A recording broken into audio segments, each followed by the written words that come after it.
Radhe Radhe everyone. आज मैं आपको निर्जला एकादशी की पूजा विधि बताने वाली हूँ। तो देखिए, हम एक चौकी लगा रहे हैं। आप चाहें तो अपने पूजा स्थल पर, घर के मंदिर में भी इस पूजा को कर सकते हैं, या फिर मंदिर के पास ही आप एक चौकी लगा लें। उसके ऊपर आप पीला वस्त्र बिछाएं। भगवान विष्णु को पीला रंग अत्यधिक प्रिय है। तिल हमने यहाँ पे रखे हैं, आप फूल भी रख सकते हैं। उसके बाद हम एक फ़ोटो या प्रतिमा भगवान विष्णु की, माता महालक्ष्मी की, कोई भी तस्वीर हो उसे आप इस तरीके से विराजमान करें। अगर मूर्ति है तो उसे पंचामृत से स्नान कराएं। निर्जला एकादशी के दिन घड़ा दान करने का विशेष महत्व होता है। तो आप एक घड़ा ले आएँ, छोटा बड़ा जैसा चाहे वैसा, पहले दिन ही घड़ा ले आएँ। सुबह के समय ये घड़ा में स्थापित करना है। तो घड़ा में किस तरीके से तैयार करना है, घड़े के कंठ में आप मौली बांध लें।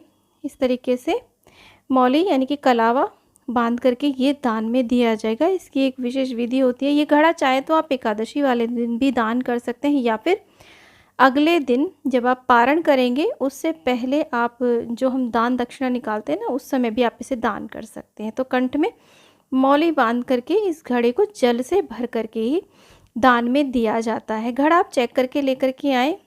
घड़े में कोई लीकेज नहीं होनी चाहिए। थोड़े से फूलों के ऊपर, या फिर आप चाहें तो अष्टदल कमल बना सकते हैं, या कुछ अनाज डाल सकते हैं। उसके ऊपर आप घड़े को विराजमान करें और घड़े को पूरा आप शुद्ध पीने वाले जल से भर लें। चाहे तो 2-4 बूंद इसमें गंगा जल की भी आप डाल सकते हैं। तो ऐसे घड़ा हमें ज़रूर दान करना चाहिए निर्जला एकादशी के दिन। उसके बाद में हम उसमें एक तुलसी दल अवश्य रूप से डालते हैं। इस तरीके से तुलसी का एक दल हम तोड़ करके इसमें डाल देंगे। देखिए, ज्येष्ठ मास के शुक्ल पक्ष की एकादशी को हम निर्जला एकादशी कहते हैं। इसे भीमसेनी एकादशी भी कहा जाता है, निर्जल 11 भी से कहा जाता है। ये वर्ष की सबसे बड़ी एकादशी मानी जाती है और सबसे कठिन व्रतों में से एक व्रत ये माना जाता है। तो यहाँ पर देखिए, थोड़ा सा बस 1 या 2 दाने आप मीठे के डालें इसमें। चाहे तो यहाँ पर मिश्री डाल सकते हैं, या फिर चीनी के आप इसमें 1 या 2 दाने ज़रूर डाल दें इस तरीके से। और उसके ऊपर जो सराही ढक्कन होता है वो आप रख दें। और यहाँ पर देखिए, उसके ऊपर आप चाहें तो तिल रख सकते हैं, या फिर चीनी भी डाल सकते हैं। एकादशी के पूजन में चावल का प्रयोग नहीं किया जाता है। और उसके बाद में एक पीले रंग का आप कोई भी वस्त्र ले लें, 1.25 मीटर या 5.25 मीटर, जितना चाहें उतना आप, जो भी आप दान करना चाहते हैं वस्त्र, वो आप ले लें। उसके ऊपर आप कोई भी ऋतु फल, आप चाहें तो खरबूजा रख सकते हैं, आम रख सकते हैं, केला रख सकते हैं, कोई भी फल आप रख दें। और खरबूजा भी आप रख सकते हैं, क्योंकि निर्जला एकादशी के दिन खरबूजा दान करने का बहुत महत्व माना जाता है। साथ में बीजना जो होता है वो आप इस तरीके से पूजा में ज़रूर रखें, इसका भी दान किया जाएगा। और साथ में कुछ ना कुछ दक्षिणा अवश्य इस तरीके से घड़े पे रख करके ये सारी चीज़ें दान में दी जाती हैं। तो इस प्रकार से इस दिन हमें घड़ा जरूर दान करना है, जल से भर करके। उसके बाद में हम एक धूप दीप की स्थापना कर लेते हैं। देखिए, एकादशी तिथि भगवान विष्णु को प्रसन्न करने के लिए सबसे महत्वपूर्ण होती है। जैसा कि इसका नाम है निर्जला, अर्थात इसमें जल की एक बूंद भी ग्रहण नहीं की जाती है। बस आचमनी के लिए जो हम जल ग्रहण करते हैं ना, वो ही इसमें ग्रहण किया जाता है।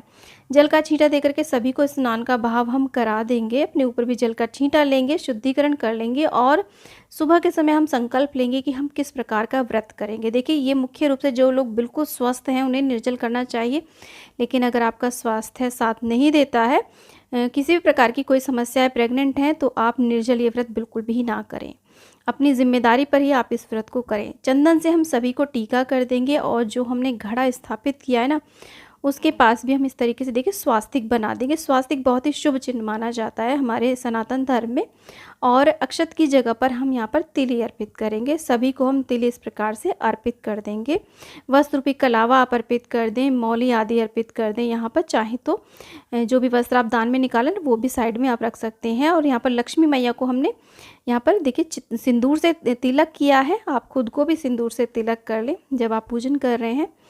उसके बाद में यहाँ पर पीले फूल हो तो पीले फूल, फूलमाला हो तो फूलमाला आप इस प्रकार से समर्पित करें। तो जैसे हम बाकी एकादशियों का पूजन करते हैं, सेम उसी विधि से होता है, बस इसमें घड़े की स्थापना जरूर की जाती है। चाहे तो आप कलश की स्थापना भी कर सकते हैं और घड़े की स्थापना भी कर सकते हैं। ये भी हमारा कलश के समान ही घड़ा माना जाता है इस पूजन में। सभी को फूल अर्पित करने के बाद में यहाँ पे देखिए पंखा जरूर दान किया जाता है। बांस का, जूट का, जैसा भी पंखा हो वो आप इस तरीके से पूजा में अवश्य रखें। और खरबूजा जरूर इसमें दान किया जाता है। भोग में जो भी आपके पास हो वो ऋतुफल आप यहाँ पर भोग में लगाएं। सभी भोग में हम तुलसी दल अवश्य रूप से रख देंगे और यहाँ पर देखिए वस्तु के अलावा हम अर्पित कर देंगे।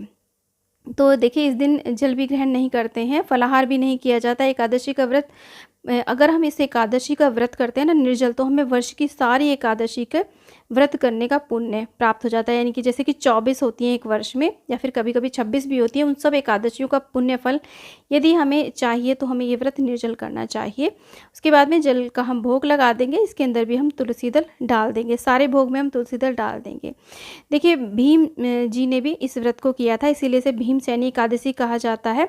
वो व्रत आदि नहीं कर पाते थे तो उन्होंने एक यही व्रत किया था जिससे कि उन्हें सभी एकादशी का पुण्यफल प्राप्त हुआ था। तो यदि आप पूरी एकादशियों का पुण्य प्राप्त करना चाहते हैं तो इस एकादशी को हमें निर्जल करना चाहिए यदि आप पूरे तरीके से स्वस्थ हैं। तो देखिए तुलसी दल हमने भगवान विष्णु को यहाँ पर समर्पित कर दिया है। उसके बाद में हाथ में थोड़ी सी तिल और फूल लेकर के एकादशी की जो व्रत कथा होती है, प्रत्येक एकादशी की अलग अलग कथा होती है और साथ में उसका महात्म्य भी होता है, उसे हमें पढ़ना चाहिए। तो इस तरीके से हमें पूजन करना है। सुबह शाम दोनों समय हम भगवान श्री हरि विष्णु का पूजन अवश्य रूप से करेंगे और इस चौकी को अगले दिन हटाया जाएगा। सब देखिए हाथ में जो फूल हमने लिए थे उन्हें हम इस तरीके से छोड़ देते हैं, प्रार्थना करते हैं, क्षमा याचना करते हैं। इसके बाद में चाहे तो आप देखिए कपूर से भी आरती कर सकते हैं या फिर जो दीपक हमने पूजा में रखा है उससे भी आप आरती कर सकते हैं। आप चाहे तो यहाँ पर छोटा सा हवन भी कर सकते हैं। देखिए निर्जल एकादशी को मोक्षदायी एकादशी माना गया है और यह एकादशी इंद्रियों को संयमित करने के लिए हमें विशेष रूप से प्रेरणा देती है, क्योंकि हम इस दिन पूरे दिन प्यास लगने पर भी जल ग्रहण नहीं करते हैं, अर्थात अपनी इंद्रियों पर पूरा कंट्रोल इसमें रखा जाता है और खुद प्यासे रह करके और लोगों को पानी पिलाया जाता है, शरबत और ठंडाई आदि पिलाई जाती है और भंडारे आदि भी लगाए जाते हैं। ठंडी वस्तुओं का दान इसमें किया जाता है, छाता, अन्न, धन, वस्त्र, जल आदि का दान इसमें विशेष माना जाता है। गर्मी में काम आने वाली वस्तुओं का, गर्मी से राहत देने वाली वस्तुओं का इसमें विशेष रूप से दान किया जाता है। यदि आप 24 एकादशी यानी कि पूरे वर्ष भर की एकादशी का व्रत नहीं कर पा रहे हैं तो एकमात्र एक निर्जल एकादशी का यदि आप व्रत कर लेते हैं तो आपको बाकी सभी एकादशी के पुण्यों की प्राप्ति हो जाती है। तो फ्रेंड्स उम्मीद करती हूँ कि ये वीडियो आपके लिए बहुत ही यूज़फुल रहा होगा। वीडियो थोड़ा भी यूज़फुल लगा तो प्लीज़ वीडियो को लाइक शेयर, चैनल को ज़रूर सब्सक्राइब करें और कमेंट बॉक्स में ओम नमो भगवते वासुदेवाय अवश्य लिखें। फ्रेंड्स मिलते हैं एक और वीडियो में, तब तक के लिए हरे कृष्णा, राधे राधे।